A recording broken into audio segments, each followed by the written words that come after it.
And there are two more things that I would like to talk about, starting with using external tools. The thing is that GPT is not a one size fits all solution. There are certain things that it's not meant to do or that it may be able to do, but it's not the best way.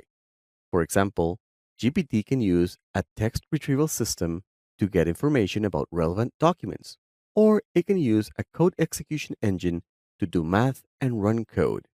That is, if a task can be done more reliably or efficiently by a tool rather than GPT, the best tactic is to offload it to get the best of both worlds.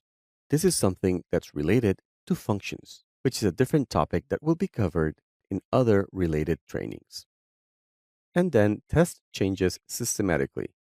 As you've heard, you can't improve what you don't measure, which means that in some cases, a modification to a prompt will achieve better performance on a few isolated examples, but may lead to worse overall performance on a more representative set of examples.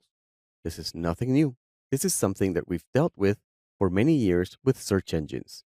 So, to be sure that a change is a net positive to performance, it may be necessary to define a comprehensive test suite, which is also known as an eval.